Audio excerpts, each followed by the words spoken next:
tell everyone what happened at Drake's Spine. And I'm going to need Otto's help.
Let me tell you a story, Clive. All right. Them rumours Wetlegs were spreading. Might be they weren't just tales plucked out of thin air.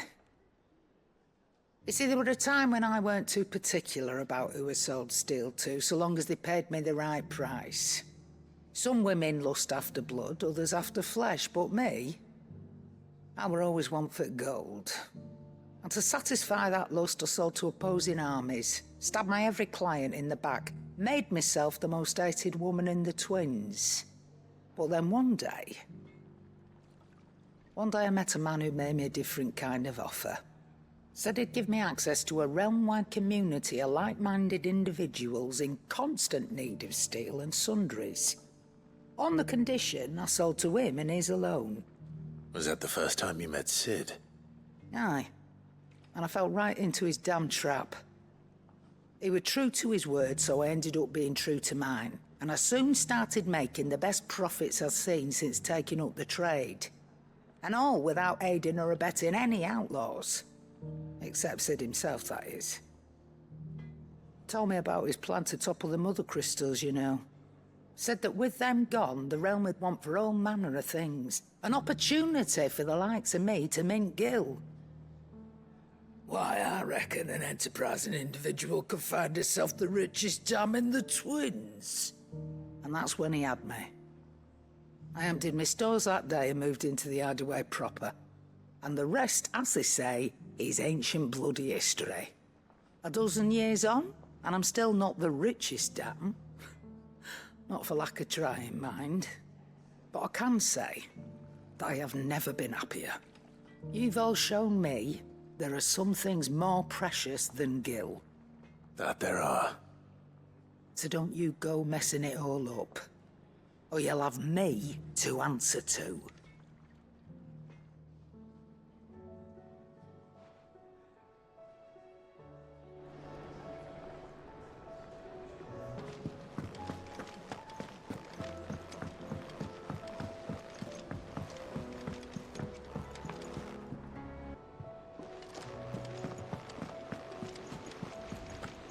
There's something about it.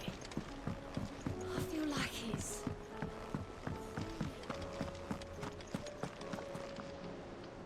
Still alive, I see. Something tells me that eyesore on the horizon is your doing. How'd you manage that? It's a long story. One that I'd rather only tell once. Right. All hands on deck, then.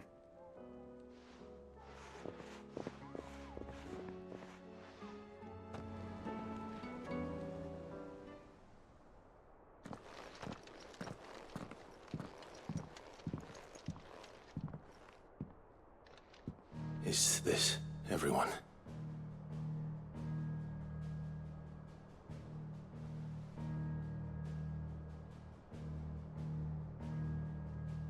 As I'm sure you've all guessed, the crystal which now commands the eastern skies was summoned by Ultima.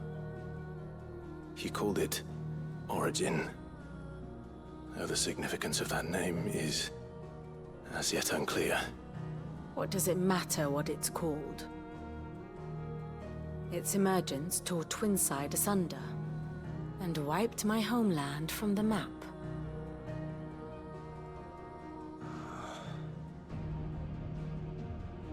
Mention of the Dominion spires can be found in the oldest of Valisthian records.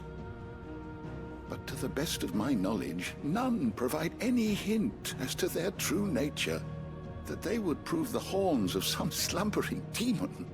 Well, The Dominion's demise was at least quick.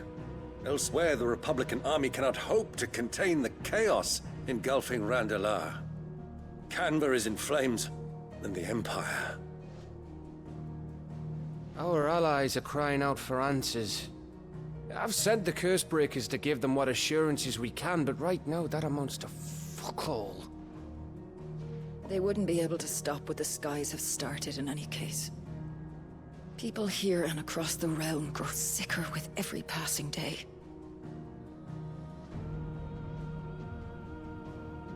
Could it be that this new Mother Crystal is like the others? That it draws upon the land's ether? It certainly looked that way from stone here. If that were true, it would explain the hastening spread of the Blight since the crystal's appearance. Would it not? And as the land's ether slowly rises to the surface, it pools, corrupting all who cannot channel its energies. Archay above, ether floods below, and in the middle, here we languish, hopelessly entrapped.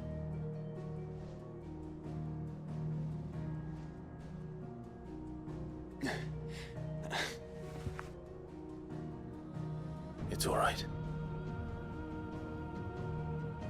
When we faced him at Stone here, Ultima told us his true power quickens in the Halls of Origin. Needless to say, we cannot allow that to continue. If we are to stop him, we will have to find a way into the crystal. How are we gonna manage that then? It's up in the sky. And fast as she is, the Enterprise can't fly.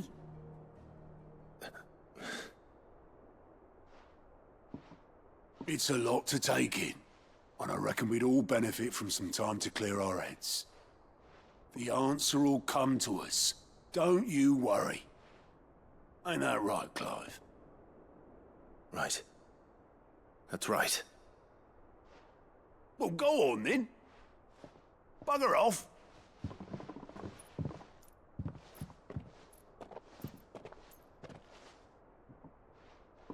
Same goes for you, Clive. You won't solve anything like this. Trust me. Go and get some fresh air, eh? Thank you.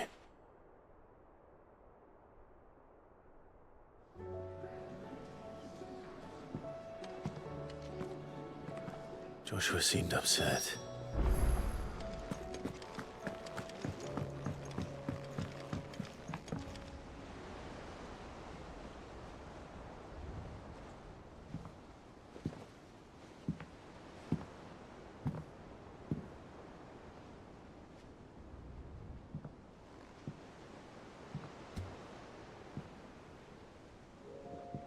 Ultima may have created us, but he doesn't make us who we are. Only we can do that. And if he would have us fight for our survival, so be it. It's what we've been doing all along. Much like Ultima himself, it would seem. His new world being naught but a means to survive. And so, we must contend to decide which of us shall inherit the land. Should Ultima prevail, it will mean death for us all. Of that, we can be certain. But even should he fail, what world awaits us? A withered, godless place, where our newfound freedom will most like prove a chain in itself. Well, that may be, but a chain can always be broken. As long as one has the will to break it, it won't be easy. It may take generations, centuries of suffering. And that is, if everyone plays their part. But it will happen. And when it does, it will be on our terms. That is the world that awaits us. Indeed. And what better world could one wish for?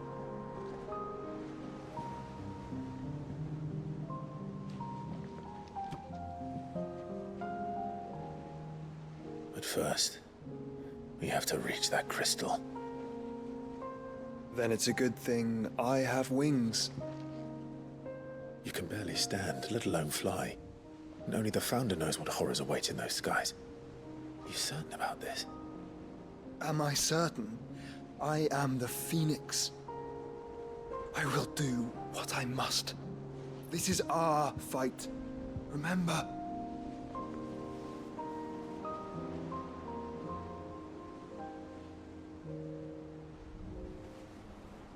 All right. I yield. But only what you must, yes? I'm still your sworn shield. That you are. And what of my wings? Lest you forget, you go to stand against a god. I would not have you succumb to fatigue before the fight begins. Ifrit, your brother mentioned that some few of the dominants who had lost their power to you were still able to prime.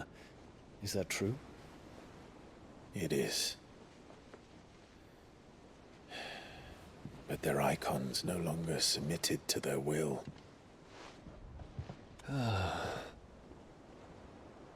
Then mine will have to be stronger.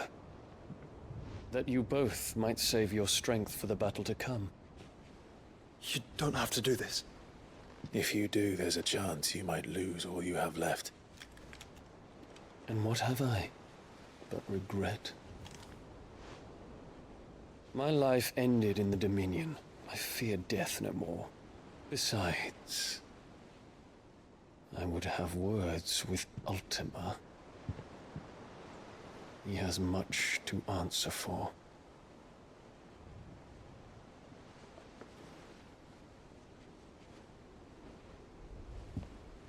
We are in your debt, Dion.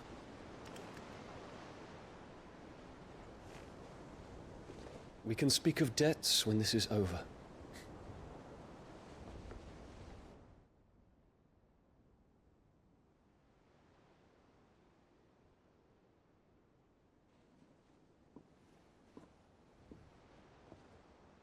He speaks like a man who knows he's not coming back.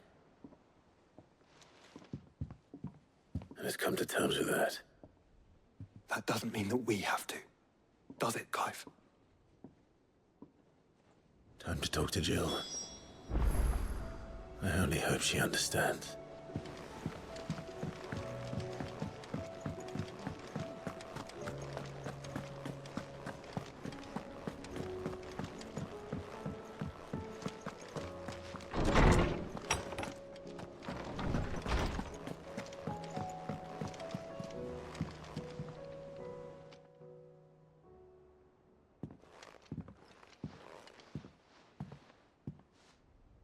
Come to wish on a star.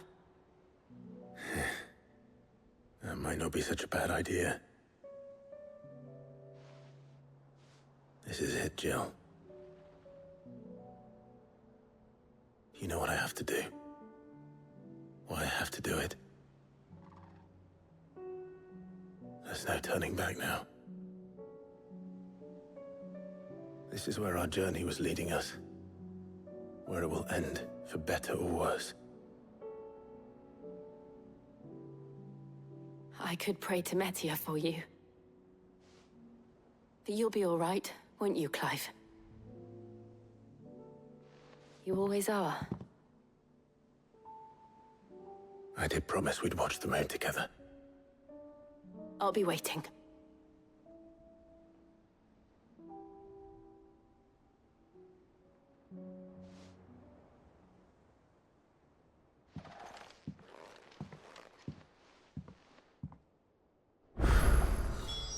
It's almost this time.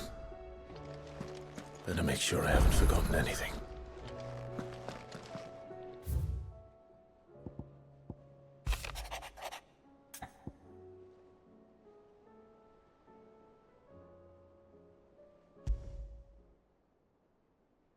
Something tells me this is no mere adventure story.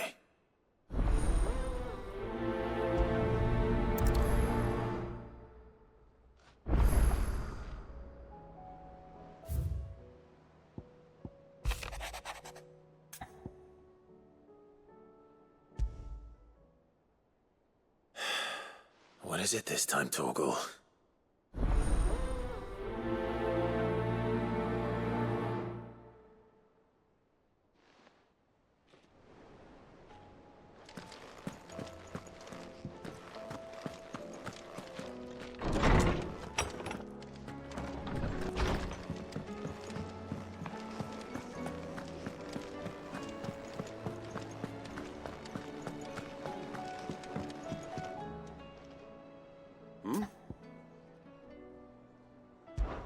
Clive, my boy!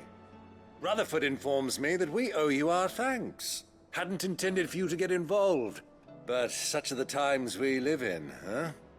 I would have done the same for anyone else. You're far too modest, Clive. You'd make a terrible nobleman. But tell me, is the realm truly in as dire a state as Rutherford suggests?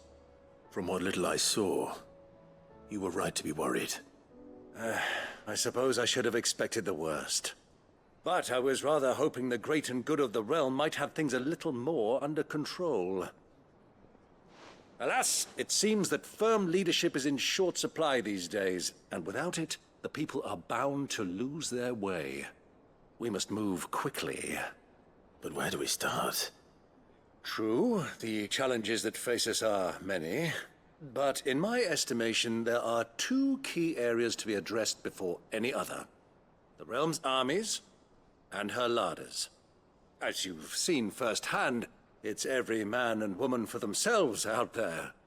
Certain cities have banded together to try and maintain some semblance of order, yes, but such cases are few and far between. And yet, the only remedy for the chaos that faces us is unity. A unity that transcends even the borders laid down by our ancestors. In short, if Storm does not stand together, she will fall apart. But how would one even begin to unite the realm? The armies, my boy. As I told you already, we begin by restoring order among the ranks of those sworn to maintain it. Sadly, I doubt I could convince even the lowliest gaggle of privates to dig a latrine together. But I do know someone the High Commanders have been known to listen to on occasion. Field Marshal Eugen Havel. I thought he was retired. He was, until an Akashic army tore through Randalar and killed most of the rank and file. There is no man alive more capable. Literally. And as luck would have it, I've already spoken with him on the matter. Of course you have. And he's agreed to help. On one condition. That he first speaks with you personally. Havel has always been a man of frustratingly rigid principle, and he has certain qualms about clasping arms with, well, with an outlaw. I extolled your many virtues as best I could, of course, but the old goat was adamant that he be allowed to appraise you in person. You don't mind, do you, my boy? Of course not. As long as chaos reigns, we will never build a better world. I'll do whatever it takes. And if the Field Marshal wishes to speak with me in person, then so be it. That's the spirit. I'll leave for Randalar at once. Would you send a Stolas? Of course. Rutherford is already in the Dhalmekian capital. I'll have him tell Havel to expect you forthwith. Excellent. Thank you, Uncle. No, thank you, Clive.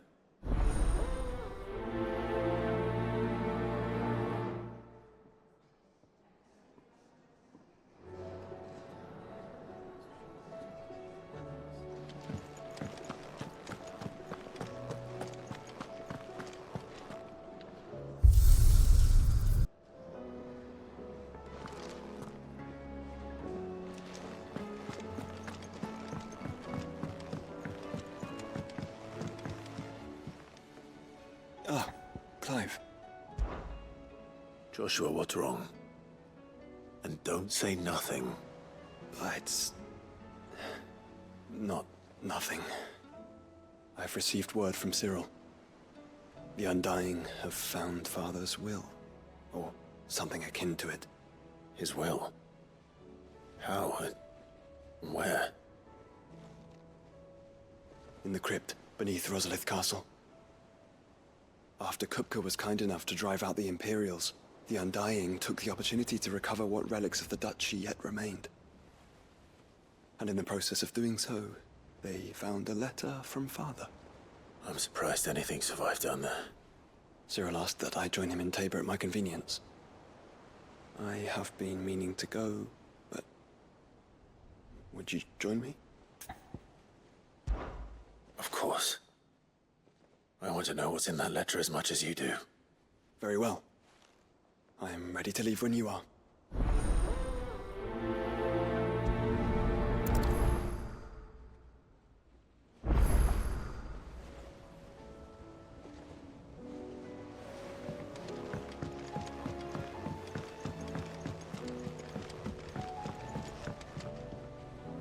Cid, do you have a moment?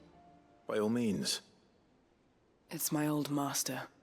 Seems there's no escaping her. She found some way to send me a letter. And something else. Records from a Waluda prison. Seems they were keeping a lot of bearers there.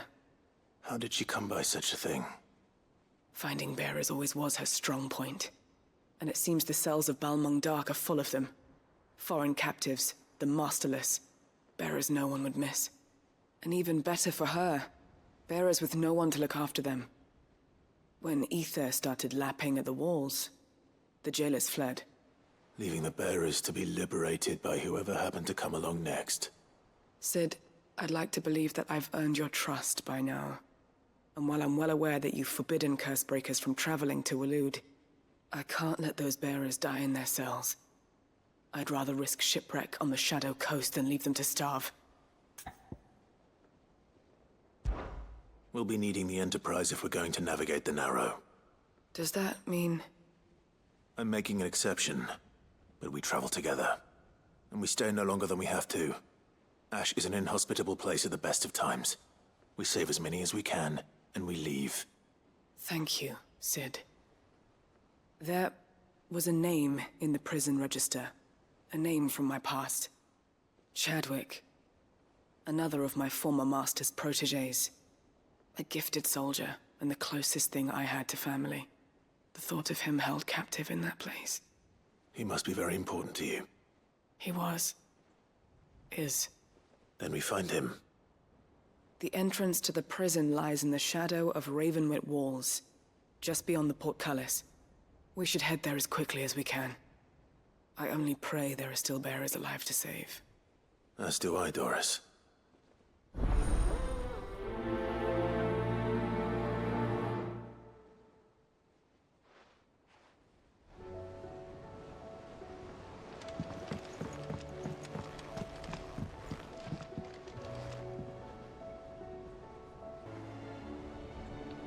Cid, I was wondering if you could help me. It depends what with. A bearer, but recently freed from his bonds, is keen to join the Cursebreakers. As you know, the work we do is not easy, which is why we test every volunteer's suitability. I was hoping you could oversee this one's evaluation. I don't mind, but why this one? Because he wants to be a scout. Our ranks are filled with men and women capable of breaking chains and putting slavers to the sword. But scouting, we're few with the nose for that, which is why we still rely so heavily on Gav. And since he accompanies you on so many of your missions, I thought you might be better placed to recognize the traits in him that we should look for in those who'd fill his boots. Sounds reasonable. So you're happy to oversee the boys' test, then? One can never have too many scouts. Truer words, Cid. I'll let the initiate know that you'll be attending his trial, and that he is to proceed directly to Northreach in readiness. No time like the present, eh? No time like the present. I'll await you there.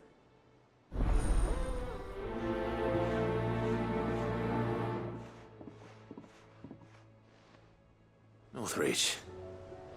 An don't suppose they could have chosen somewhere closer. Twinside's hundreds of leagues away. That'd mean the crystal is... Fancy a look at the list, do you?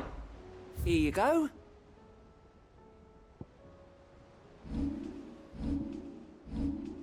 Think you can help?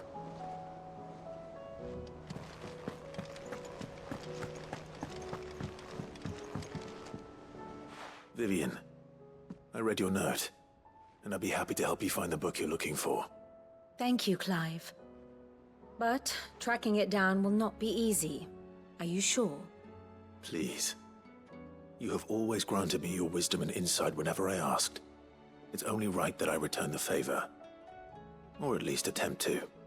You are too kind. Alas, what I ask of you is rather more trying than delivering the odd lecture. I spoke with Harpocrates to see if he had any inkling as to where another copy might be found, but... But perhaps it is best that you hear the details from him. If you say so. Forgive me, Clive, for asking this of you.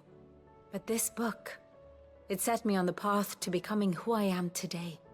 Its importance cannot be overstated.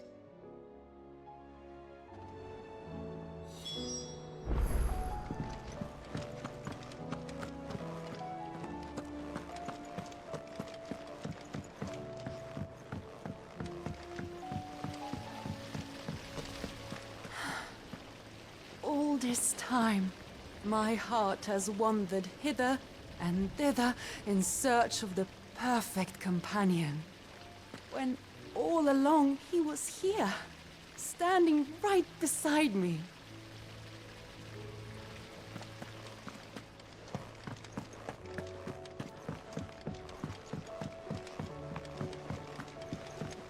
What do you think happened to Miss Midadol?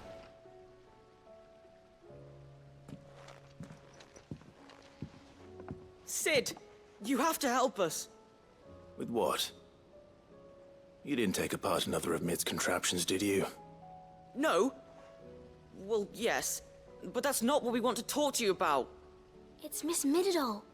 She's been acting strange. Very strange.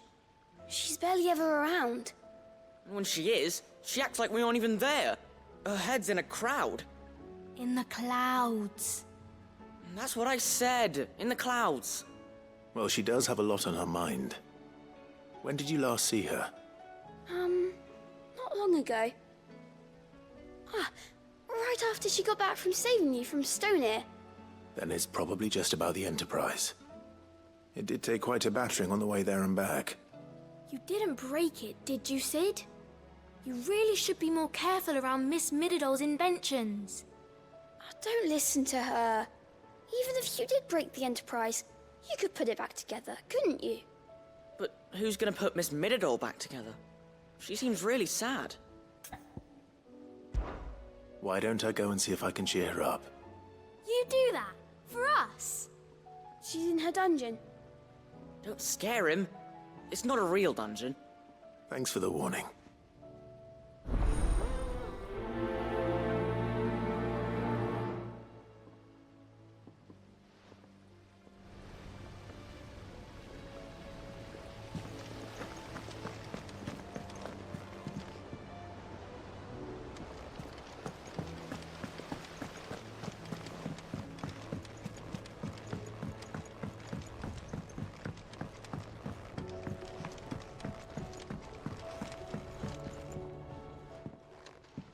Mid, if you have a...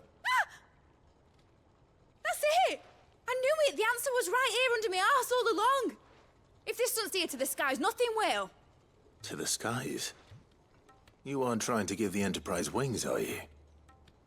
What else would I be doing? The children seem to think you're avoiding them. They're worried about you.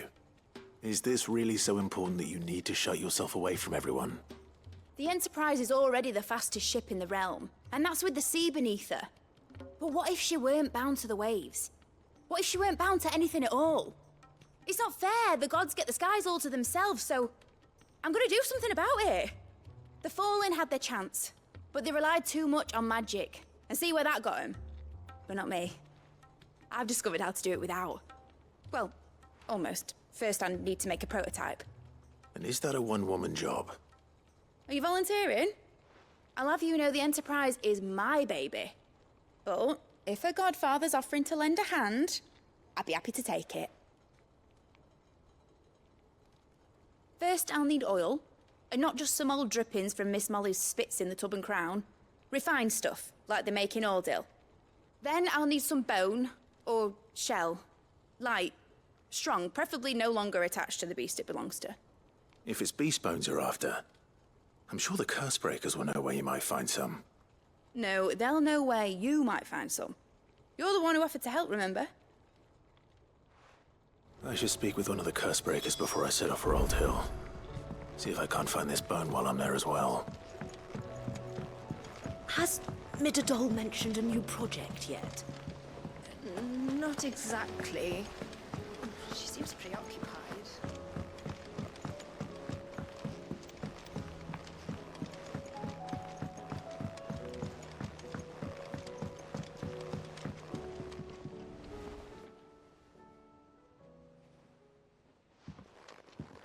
Pining for something, boy. What is it? What do you see out there?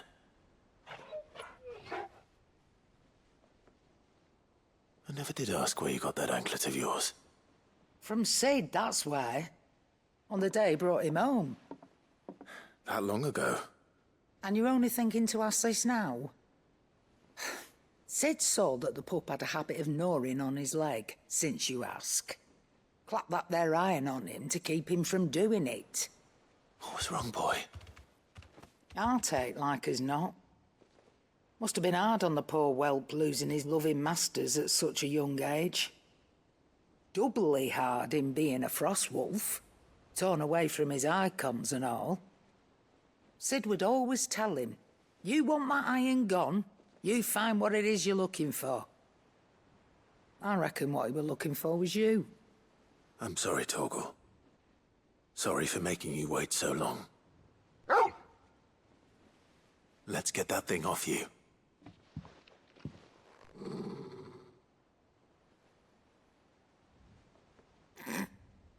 Doesn't sound like he wants it off. Indeed. You miss Sid as much as the rest of us, don't you?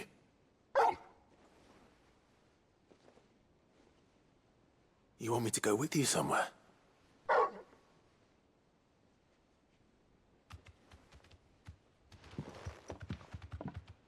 Quick, aren't you? Glad you've been paying attention. Not nearly as much as you have, Lady Karen. Aye, good thing and all. It's not like Gav would have kept him in nuts and rubbed his belly these past 10 summers. Your kindness is appreciated. You've been a good friend to him. Only because he doesn't talk back like the rest of you. Go on now.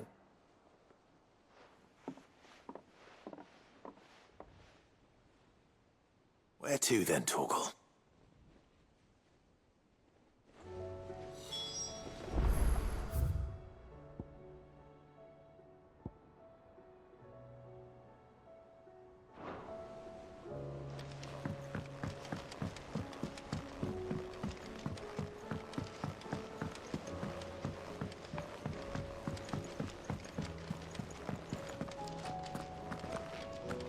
Whatever should I write next? A love story, perhaps?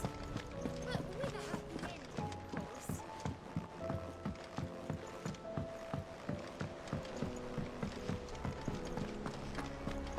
I will not let them be forgotten.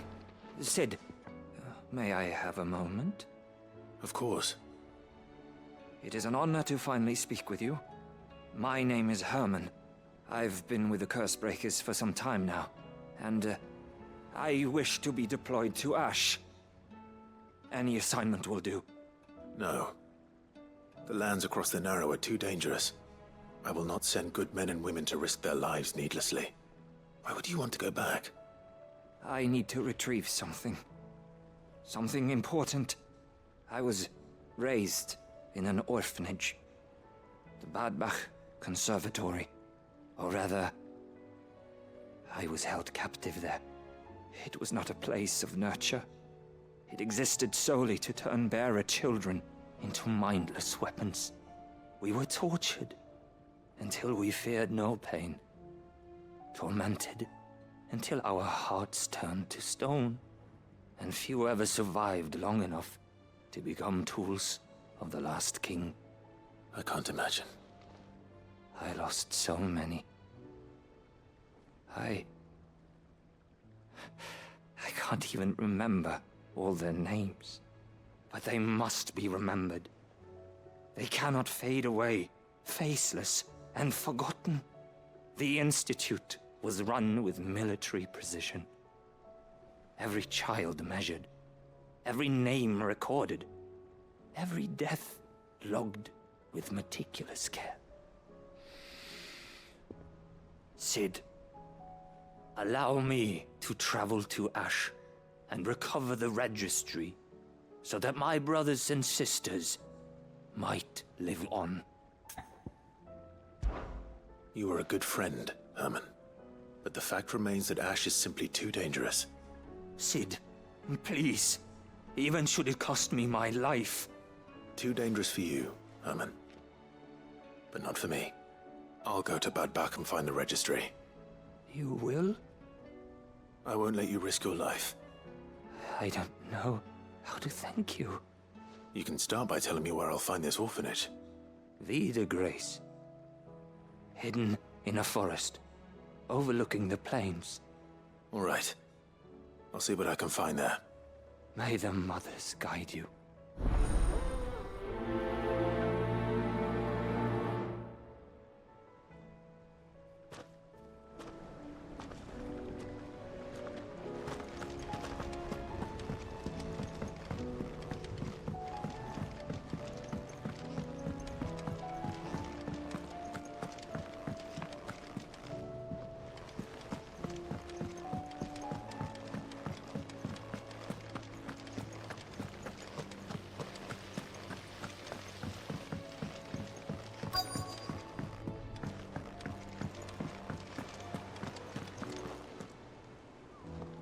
All right, Cid. Come to buy us around, have you? Only if you earn it. Mid needs a piece of light but durable bone for her next project. You've encountered your share of beasts on your travels across the realm. Any ideas? Most bones are the same. Whack 'em hard enough and they'll break. If it's durability you're looking for, shell will serve you better. You know what an adamantus is? I do. And I know to give them a wide berth. Will any old adamantus do? Well, with shells, the older the harder. There's a rumour of an ancient adamantus down in Carava, near Old Bidza. Or what's left of the village anyway. But don't expect to make quick work of the bastard. There's a reason it's lived as long as it has. I'll keep that in mind. Thank you.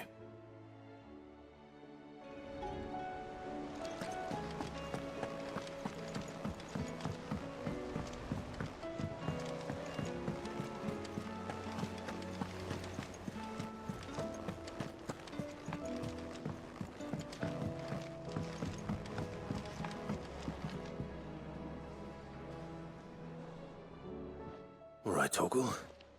Where are you taking me? I'm going to need a little bit more than that, boy. Do you have a better hint for me? Unless... you've already given me one. Back on the rear deck, you were looking west, toward Rosaria.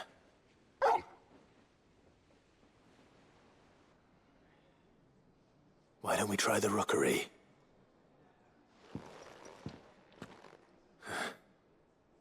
I haven't been to the island in almost 20 years. To Port Isolde, then. Fingers crossed the old mooring is still there.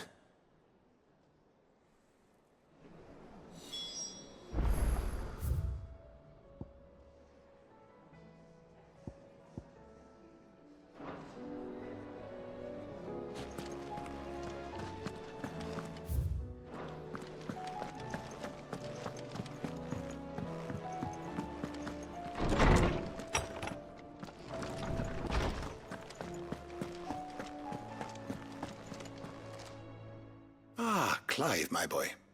What a pleasure it is to see you. Harpocrates. There's something I need to ask you. I've been charged with locating a book called From a Distance. Then you seek a rare gem indeed. One whose name I had not thought to hear from your lips. You've been talking to Vivian. Right as always. But she didn't seem keen to tell me very much. I take it she didn't like what you had to say. And yet I gather it did naught to dissuade her. Clive, if the young professor has tasked you with obtaining a copy, I fear she asks the impossible. The executors would not allow it. The executors? Coveters of Secrets. A clandestine organization committed to the collection and intenebration of forbidden texts and technologies. One such text being the tome Vivian seeks, chronicling as it does the true history of the enslavement of bearers. A tale which could overturn the established order were it ever to become widely known. Or, so rumor has it.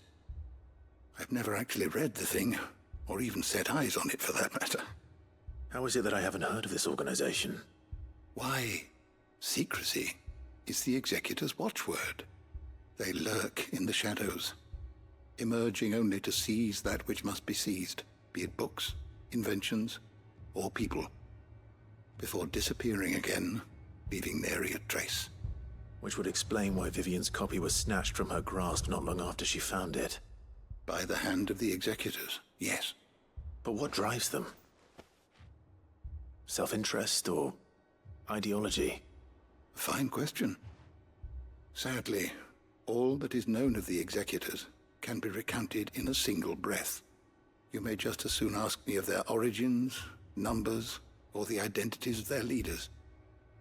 Any answer I give would be pure speculation. Then my hunt was doomed from the first. What was Vivian expecting? That I'd pluck it from thin air? Not from thin air, no. From ash.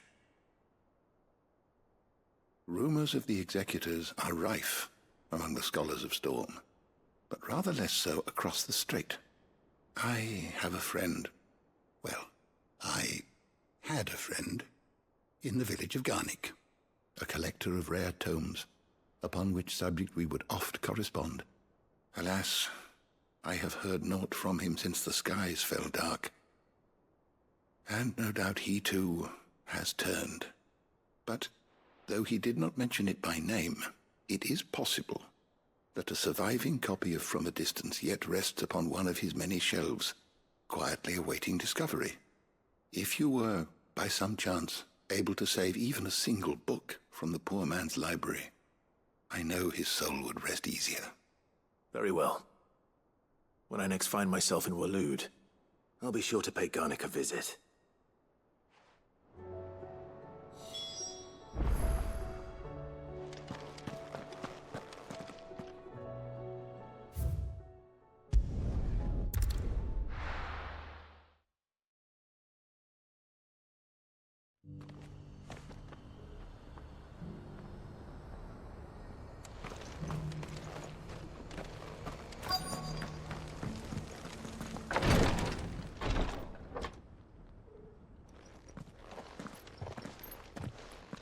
Your Grace, my lord, I trust your journey was not overly onerous.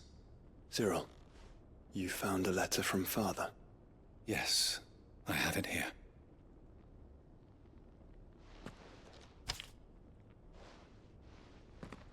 If you would do us the honor, my lord.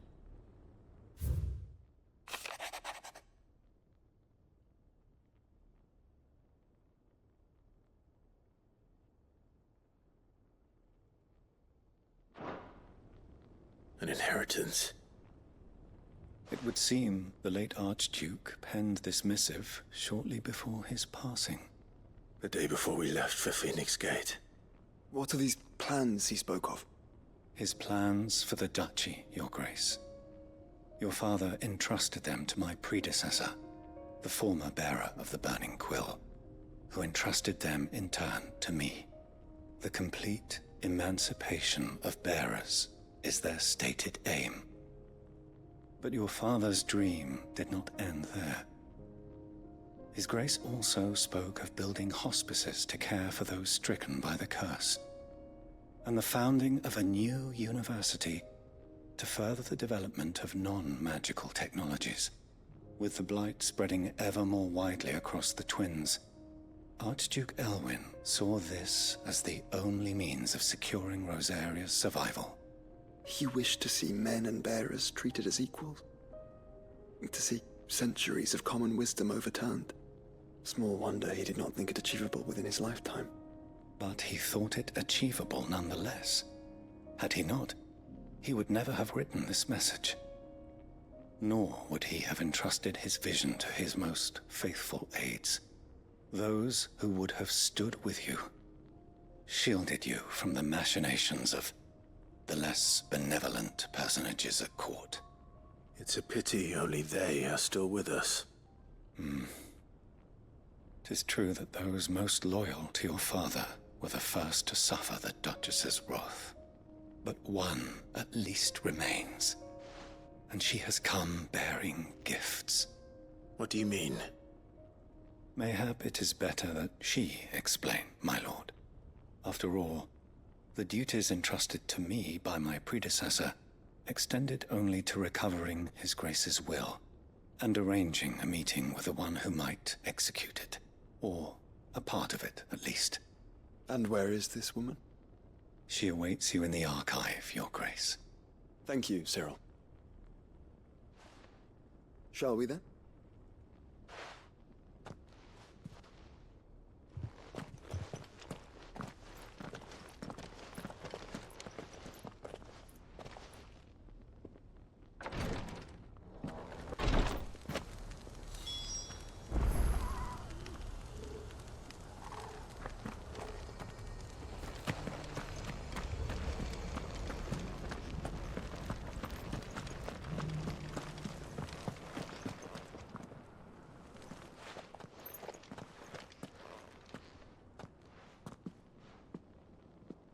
My lord, Your Grace. I hardly recognize you. I am Goditha, retainer of House Rosfield, loyal servant to the Phoenix and his shields. Your father, the Archduke Elwyn, entrusted me with the delivery of a gift. I only hope you can forgive my tardiness in bringing it to you. Lift up your head, Lady Goditha. You have our gratitude for your service to our house and to our father. I merely did my duty, as any proud Rosarian would. My lady, perhaps you could explain a little more? What exactly is the gift you bring? As I'm sure you know, it has long been the custom for the children of House Rosfield to be presented with certain keepsakes upon their coming of age. Indeed it has. Our father often spoke of the day when our turn would come. And had he lived to see it, he would have presented you with the treasures I bear. Matching armbands for you both. Alas, he did not live. Indeed, he was taken from us even before they could be completed. He had intended to claim the Heartstone with which each armband was to be finished himself, but it was not to be. And his gifts remain incomplete. I see. It saddens me to bring them before you, as they are. It was your father's wish that you be presented with the finished articles, not these works in progress. But with his grace long since gone, and the stone left unclaimed, I had little choice. You are grown men now, and his house is yours. And while I would not presume to insist upon your claiming the Heartstone in his stead, I know that nothing would have pleased him more than for you to do so. Thank you, Lady Goditha. What say you, Clive? What else? Of course, my lady. May our father's will be done. Oh, I am much obliged. Do you know where we might find this Heartstone, my lady? I do. though it may be a matter of a good deal more than simply happening upon it. It is found in the bellies of elder griffins, you see. We do at least know where to find one. A certain specimen has made its nest in Titan's Wake, not far from here. A certain specimen? You are most perceptive, Your Grace. In answer to your unspoken question, yes. In fact, this is the very same beast your father meant to slay. I have been tracking its movements since you were but a boy. Were you to slay it in his stead, as men of House Rosfield, it would surely make your father proud. What say you, Joshua? What else?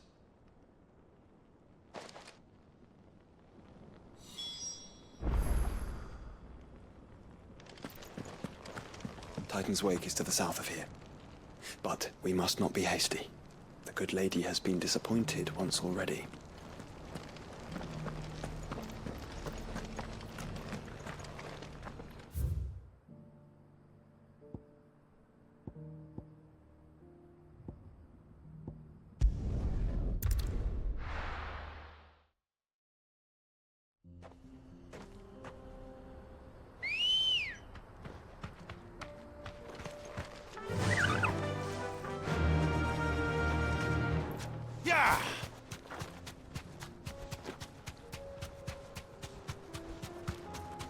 Eyes peeled, Joshua.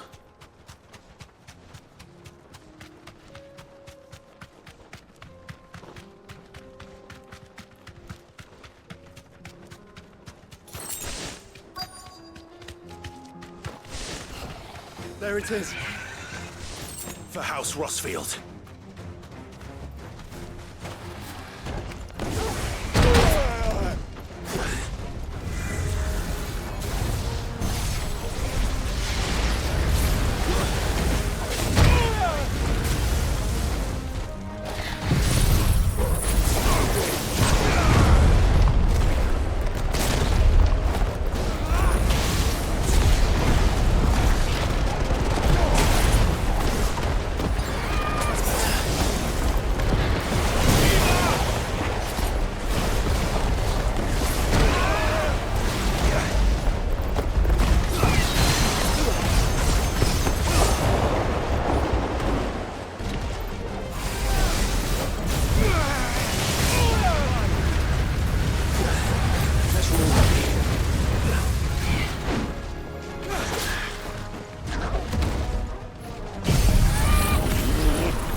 Is this the Heartstone? I expect Lady Goditha will know.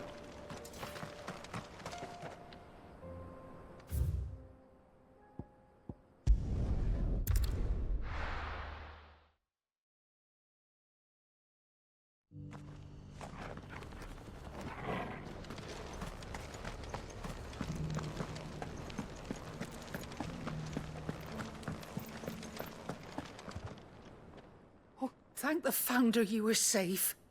The Griffin is slain then? And the Heartstone claimed.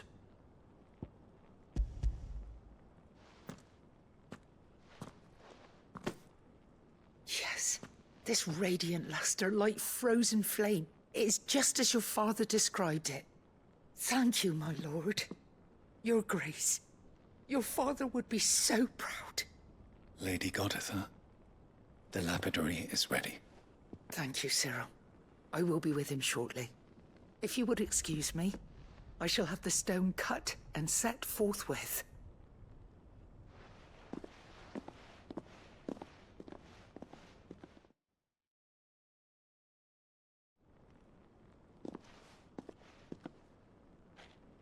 The armbands are complete.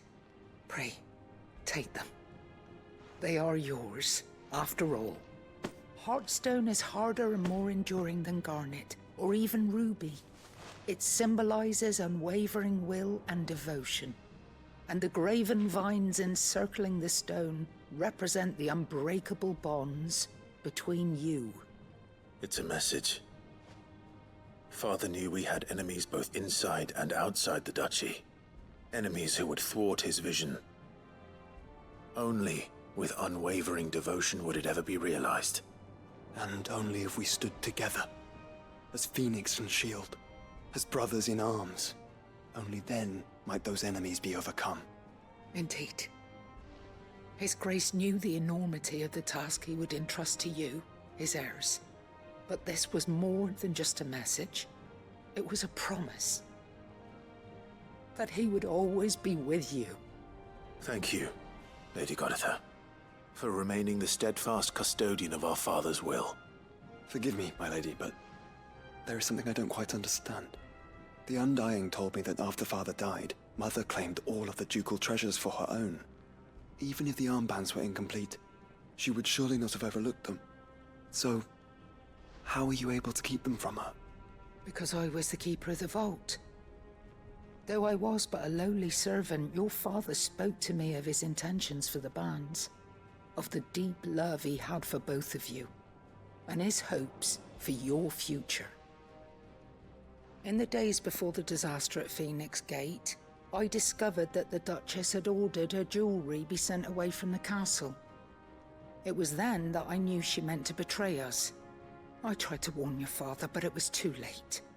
When word of the fire reached Rosalith, I knew my time was short. So I took up the armbands and I fled into the night.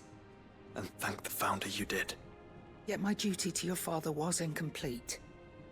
Not knowing what else to do, I followed the Griffin, thinking I might claim the Heartstone on its passing. And so my pursuit continued, until Lord Cyril appeared before me. He informed me that His Grace's will had been recovered, and that his sons were alive and well. Lady Goditha, on behalf of my father and all the people of Rosaria, I thank you for your loyal service. As do I. Thank you, my lord. Your Grace, for coming back to us, for giving my service meaning.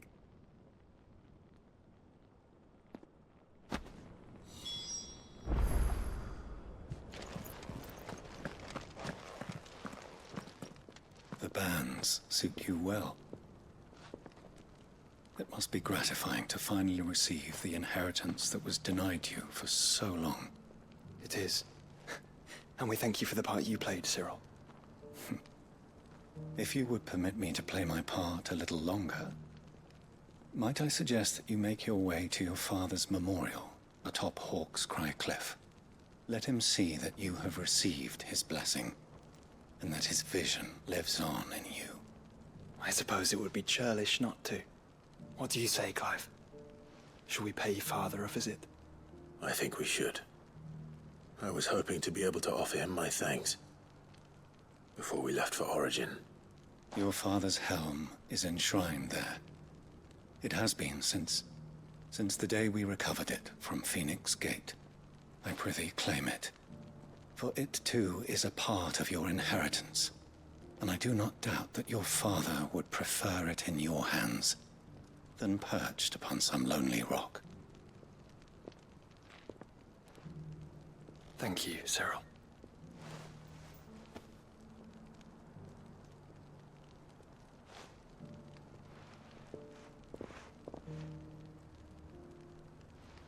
Come on, Clive. He's waiting.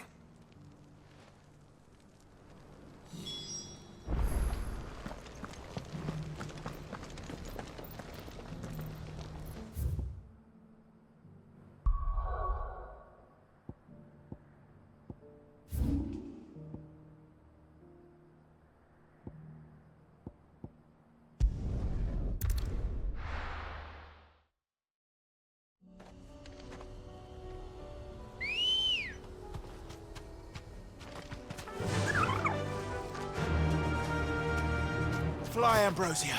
Unwavering will and an unbreakable bond. Do you really think we're strong enough? Save the world? Of course. To have overcome Father's political enemies? Of that I'm less certain. Especially knowing what we know now. What Mother was truly capable of. But perhaps these bands would have helped. Knowing he was with us. It's just back there.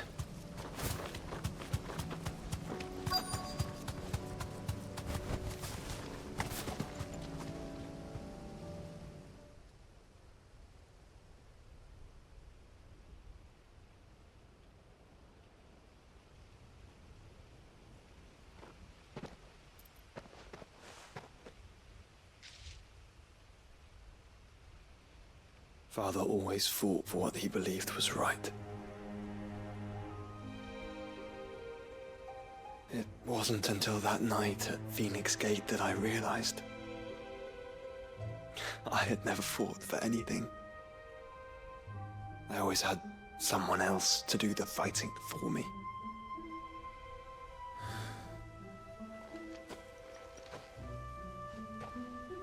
No matter how fate conspired against him, he never lost heart, never looked back, never stopped fighting.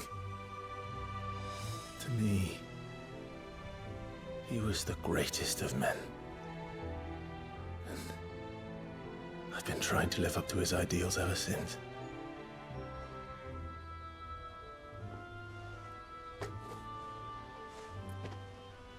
We all have, Clive. We all have. And we'll keep trying. Because that's what he would have wanted. What he would have done himself. Even if it meant standing against the very gods in the heavens. I shall be borrowing this, Father, if I may. That you might watch over us as we follow in your footsteps.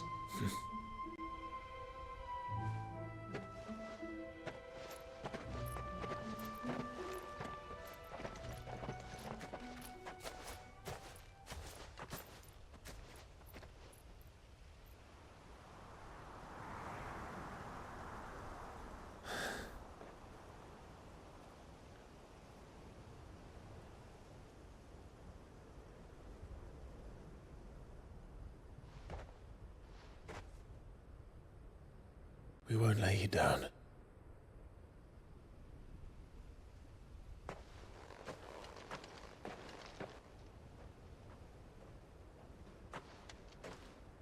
Onward then. Onward. To the end. And to a new beginning.